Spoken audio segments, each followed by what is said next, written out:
नमस्कार दोस्तों, कैसे हो आप लोग। उम्मीद करता हूँ आप सब अच्छे होंगे।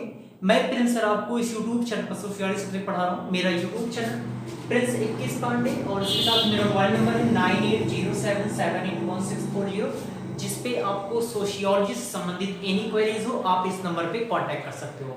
मैं आपको बताना चाहूँगा वीडियो शुरू करने से पहले, हमारी जूम ऐप पे ऑनलाइन क्लास सुबह 8 से 10 बजे के बीच में रनिंग में है। अगर आप उस क्लास को ज्वाइन करना चाहते हैं तो आप इस नंबर पे कांटेक्ट कर सकते हैं और उसके बारे में पूरी डिटेल प्राप्त कर सकते हैं। मैं आपको बताना चाहूँगा इसके साथ ही हमारा यूजीसी नेट का प्रथम प्रश्न पत्र, उससे संबंधित अगर आपको मटेरियल चाहिए तो आप इस नंबर पे कांटेक्ट कर सकते हैं उससे संबंधित जानकारी के लिए।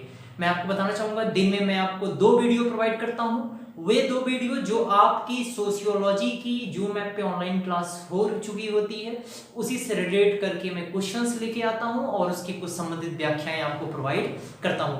ऐसी मैं आशा करता हूं कि आपको ये वीडियो अच्छा लगेगा और ये सभी वर्ग के लोगों के लिए क्या होगा, हेल्पफुल होगा। वो चाहे किसी भी सब्जेक्ट, किसी भी एग्जाम के लिए प्रिपेयर कर रहे हो, चाहे वो आने वाली असिस्टेंट प्रोफेसर के लिए हो या नेट के लिए हो या इसके साथ ही जो यूजी पीजीटी का एग्जाम हो उससे संबंधित आप एग्जाम दे सकते हैं। ठीक है, तो आपको बताना चाहूंगा उस सब सारे एग्जामों के लिए हेल्पफुल है। और आज मैं बताना चाहूंगा कि आज मॉर्निंग में जो जूम ऐप पे ऑनलाइन क्लास चली थी उसमें हम लोगों ने यूनिट नंबर 3 स्टार्ट किया था। यूनिट नंबर 3 में हम लोगों ने सामाजिक संरचना के संबंध में पढ़े थे। आइए उससे संबंधित कुछ क्वेश्चंस देखते हैं। पहला क्वेश्चन है, निम्नलिखित में से कौन सा कथन गलत है। संरचना से संबंधित है। सामाजिक संरचना अखंड व्यवस्था है। ध्यान सुनिएगा, सामाजिक संरचना अखंड व्यवस्था है। सामाजिक संरचना को व्यक्ति निरंतर बदलता रहता है। व्यक्ति निरंतर बदलता रहता है। सामाजिक संरचना समाज के बाह्य स्वरूप का बोध कराती है। सामाजिक संरचना अंतः संबंधित इकाइयों की व्यवस्था है। ये सब सारी चीजें आंसर आपका सही है, आपको गलत इसमें चूज करना है। सामाजिक संरचना अखंड व्यवस्था है। आपको ये बता देना चाहूंगा कि आपको ए और बी को लेकर ही आंसर में आपको क्या होगा, दिक्कत होगी।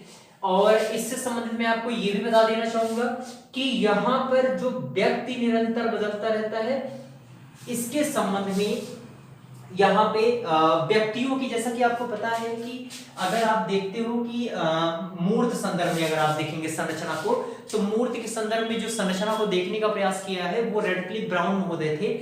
उन्होंने 2 प्रकार की संरचना, वास्तविक और नियम आधारित व्यवस्था की बात की थी। एक जो व्यक्तियों की व्यवस्था थी और दूसरा जो था नियमों की व्यवस्था थी। ठीक है, तो उसमें व्यक्तियों की व्यवस्था को उन्होंने बताया था कि व्यक्तियों की व्यवस्था क्या होती है, परिवर्तनशील होती है कंपेयर टू नियमों की व्यवस्था के अंतर्गत। अगर आप उससे लिंक कर इसे देखेंगे, सामाजिक संरचना को व्यक्ति निरंतर बदलता रहता है, तो ये सेंटेंस देखिए कुछ हद तक थोड़ा बहुत मिसप्रिंटिंग है, लेकिन ये सही है। ठीक है, कि सामाजिक संरचना को व्यक्ति निरंतर बदलता रहता है। आई थिंक इसके संबंध में कुछ ऑब्जेक्शंस स्टूडेंट का आएगा कमेंट के थ्रू या वैसे कॉलिंग के थ्रू जरूर पूछेंगे, मुझे पता है। तो लेकिन ये नया थोड़ा सेंटेंस है, आप इसके ध्यान रखिएगा। संरचना से संबंधित ये आपके एग्जाम के लिए इंपॉर्टेंट भी बहुत है, क्योंकि ये आपको समझ नहीं आएगा, आप गलत करके चले जाएंगे। तो इसमें आंसर क्या हो जाएगा, ये अखंड व्यवस्था नहीं है। यहाँ पर ये क्या हो जाएगा, ये अखंड नहीं, ये इकाइयों से अंतः संबंधित इकाइयों, ये अखंड नहीं, ये असंबंधित व्यवस्था है। ठीक है, संगठित व्यवस्था है। तो इसका आंसर क्या हो जाएगा, ए, यानी गलत आपको चूज करना है। तो सामाजिक संरचना अखंड व्यवस्था है, तो इसका आंसर हो जाएगा ये वाला। ठीक है, नेक्स्ट है क्वेश्चन, आगे चलते हैं। क्वेश्चन नंबर 2 है, संरचनावाद का उदय माना जाता है। आपको बताना चाहूंगा संरचनावाद का उदय फ्रांस में माना जाता है। संरचनावाद का जो कॉन्सेप्ट, अभी आगे हम क्वेश्चंस कुछ लिखे आएंगे, तो संरचनावाद में ये भी पूछेंगे कि संरचनावाद का कॉन्सेप्ट किससे आया है, भाषा से, विचार से, संरचना से या अवधारणा से। तो किससे आया है, यहाँ पर भाषावाद। जैसा कि आपको पता है कि भाषाई संरचनावाद के जनक फर्डिनेंड सॉसर थे, जिनसे संरचनावाद के कॉन्सेप्ट को लेवी स्ट्रॉस ने संरचना को समझाने के लिए किया था। ठीक है, तो संरचनावाद का उदय फ्रांस में हुआ था। फर्डिनेंड सॉसर ने भाषाई संरचनावाद को प्रस्तुत किया था। भाषाई संरचनावाद को सामाजिक संरचनावाद के संदर्भ में समझाने में लेवी स्ट्रॉस का महत्वपूर्ण योगदान है। ओके, इसका आंसर क्या हो जाएगा, बी आंसर। नेक्स्ट क्वेश्चन, समाज के बाहरी ढांचे को सामान्यतः किस नाम से जाना जाता है? बाहरी ढांचा, अभी आपने इस क्वेश्चंस में थर्ड वाला ऑप्शन पढ़ा था, तो समाज के बाहरी ढांचे क्या कहेंगे? समाज के बाहरी ढांचे को सामाजिक संरचना कहते हैं। ठीक है, जैसा कि आपको पता है कि सामाजिक संरचना में बाह्यता का गुण होता है। ओके, निम्नलिखित में से कौन सा सामाजिक संरचना का अंग नहीं है? अंग नहीं है। सामाजिक संस्था, सामाजिक प्रतिमान, पद एवं भूमिका, ये सामाजिक संरचना नहीं है, ये सामाजिक समस्या है। ध्यान रखिएगा ये चीज। ठीक है, तो इसमें आंसर क्या हो जाएगा? D answer is the correct answer. क्यों? क्योंकि सामाजिक संस्था, सामाजिक प्रतिमान, सामाजिक प्रतिमान में आपके मूल्य हो गए, प्रथा हो गई, रूढ़ी हो गई, ठीक है, और भी परंपराएं जो भी होंगी, प्रथा और एक कहेंगे जनरीति होगी, लोकाचार, सब सारे इसमें आते हैं। पद एवं भूमिका ये सब सारे हैं संरचना के अंग, लेकिन सामाजिक समस्या अंग नहीं है। तो इसका आंसर क्या हो जाएगा? D answer. नेक्स्ट क्वेश्चन, संरचनात्मक उपागम के अंतर्गत किसका विश्लेषण किया जाता है? परिस्थितियों का, भूमिका का, व्यक्तियों का, डी सभी। तो इसमें क्या हो जाएगा? D answer is the correct answer. आपको पता है कि संरचना के ये सब सारे तत्व हैं, परिस्थिति, भूमिका, पद, संस्कृति, उप संस्कृति, ये सब सारे क्या हैं? ये सब संरचना के अंग हैं। पद, परिस्थिति, सारी जो भी भूमिका है, सब सब क्या है? प्रतिमान, संस्था, ये सब सारे क्या है? सामाजिक संरचना के अंग हैं। और ये इस प्रकार से इसमें संरचनात्मक उपागम में इन सब सारी चीजों का अध्ययन किया जाता है। आइए हम नेक्स्ट क्वेश्चन चलते हैं। हमारा नेक्स्ट क्वेश्चन कौन सा है? 6 वाला क्वेश्चन। मैं ऐसी आशा कर रहा हूं कि आप लोग लिख भी रहे होंगे इसके संबंधित, और जिन्होंने सुबह क्लास कर ली है वो जरूर जहां पे मैंने लिखाया है उसी के नीचे आप क्वेश्चंस को उतार लीजिएगा अच्छे से। ठीक है, तो ध्यान रखिएगा इस चीज। क्वेश्चन नंबर 6 क्वेश्चन है, क्वेश्चन नंबर 6 है, प्रकार किसी समाज के में जो एक व्यवस्था से अनुकूलन सामंजस्य बनाए रखते हैं, जो एक व्यवस्था से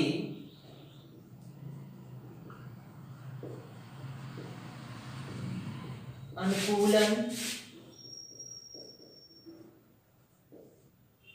सामंजस्य बनाए रखते हैं,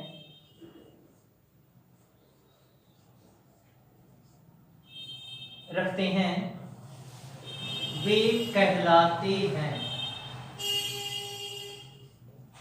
पहला ऑप्शन है, पहला ऑप्शन है प्रकार्य, बी ऑप्शन है आकार्य, सी ऑप्शन है गुप्त कार्य,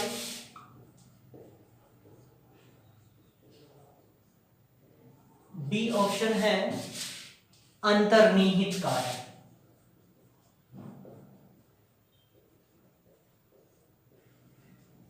अंतर्निहित कार्य, तो जो एक व्यवस्था से अनुकूलन सामंजस्य बनाए रखते हैं उसे क्या कहते हैं? ये प्रकार्य कहलाता है। ठीक है, प्रकार्य संरचना और प्रकार्य आपको पता है संरचना का एक सापेक्षिक भाग है, यानी यहाँ पर जो ये संरचना और प्रकार्य है ये एक सिक्के के दो पहलू के रूप में काम करते हैं।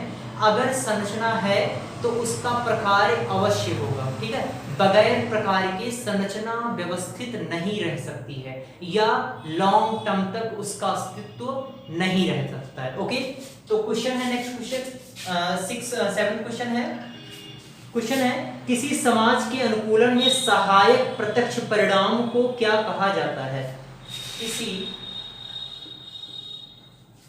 किसी समाज के अनुकूलन में, किसी समाज के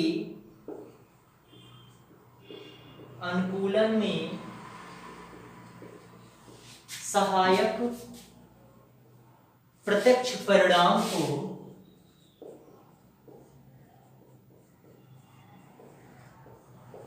क्या कहा जाता है?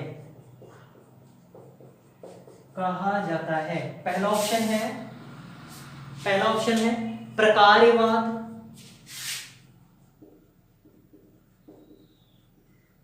बी ऑप्शन है प्रकार्य, सी ऑप्शन है विचलन, डी ऑप्शन है अकार्य। तो समाज के अनुकूलन में सहायक प्रत्यक्ष परिणाम क्या कहलाते हैं? ये भी प्रकार ही कहलाएगा, प्रकारवाद नहीं, ये उपागम होता है, ठीक है, अध्ययन करने का उपागम ये नहीं होगा, प्रकार होगा, ठीक है, तो ध्यान रखिएगा। नेक्स्ट क्वेश्चन है क्वेश्चन नंबर 8।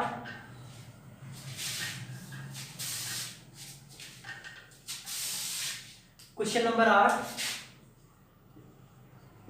क्वेश्चन नंबर 8 है प्रकार शब्द का प्रयोग सर्वप्रथम कब किया गया था? प्रकार शब्द का प्रयोग सर्वप्रथम कब किया गया था? तो पहला ऑप्शन है 1893 ईस्वी, बी ऑप्शन है 1875 ईस्वी, सी ऑप्शन है 1859 ईस्वी, डी ऑप्शन है 1894 ईस्वी। देखिए इसको तो डायरेक्ट आपको रटना पड़ेगा, ठीक है, तो इसका आंसर हो जाएगा 1893। और किसने किया था प्रकार का? इसमें आपको लिख लेना चाहिए स्पेंसर, ठीक है, और उसी के बाद दुर्खीम भी है, ध्यान रखिएगा ये चीज, भूलेगा नहीं। Next question, question number 9, question number 9 है प्रकार का समाजशास्त्रीय अर्थ क्या है? प्रकार का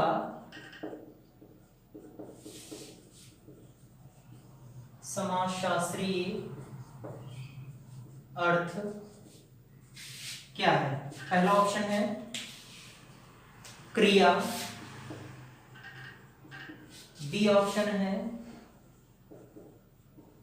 भूमिका, सी ऑप्शन है परिणाम, डी ऑप्शन है समारोह। तो प्रकार का समाजशास्त्रीय अर्थ क्या होगा? प्रकार का समाजशास्त्रीय अर्थ होता है परिणाम। अभी मैंने आपको पीछे बताइए प्रत्यक्ष परिणाम, ठीक है, ध्यान रखिएगा इस चीज। सारे क्वेश्चंस एक दूसरे से कोरिलेट हैं। Question next question, last question है 10th क्वेश्चन। निम्नलिखित में से किसने प्रकारवाद को व्यक्तिवादी प्रकारवाद कहा? निम्न में से किसने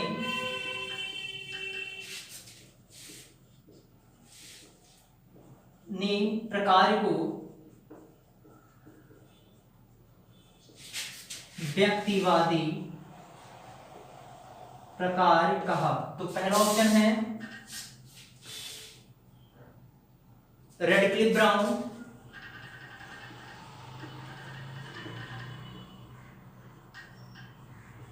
बी ऑप्शन है मर्टन, सी ऑप्शन है दुर्खीम, डी ऑप्शन है मैलिनोवस्की।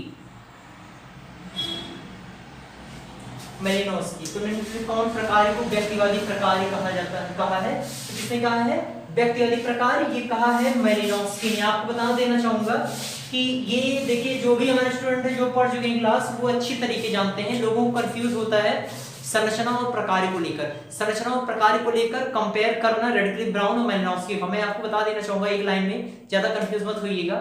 अगर आपको संरचना के संदर्भ में रेडक्लिफ ब्राउन और मैलिनोवस्की को जानना है, तो संरचना के संबंध में व्यक्ति को जो संरचना को व्यक्ति से संबंधित जो किया है वो किया है रेडक्लिफ ब्राउन। संरचना को समाज से संबंधित जो किया है वो किया है मैलिनोवस्की।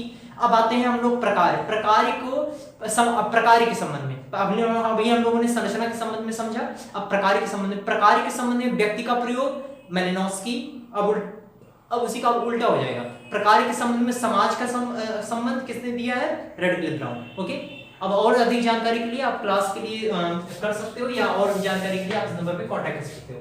चलिए, तो ये सब सारे क्वेश्चंस थे, इससे संबंधित 10 क्वेश्चंस थे। आई होप ये वीडियो अच्छा लगा होगा, और अगर आपको अच्छा लगा तो प्लीज लाइक करें, शेयर करें, और जो भी नए हैं सब्सक्राइब कर लीजिए, क्योंकि इससे संबंधित बहुत सारे वीडियोस आपको प्लेलिस्ट में मिल जाएंगी। और इसके साथ साथ आप इस वीडियो को अपने दोस्तों, अपने ग्रुप्स में जहां पर हो, आप इसको अधिक से अधिक लोगों को शेयर करिए, ठीक है। और जूम ऐप की ऑनलाइन क्लास से संबंधित या किसी मटेरियल के संबंधित, यूएसए नेट का चाहे सोशियोलॉजी का हो, आप इस नंबर पर कांटेक्ट करिए, उससे संबंधित आपको जानकारी से संबंधित मिल जाएगी। Thank you so much.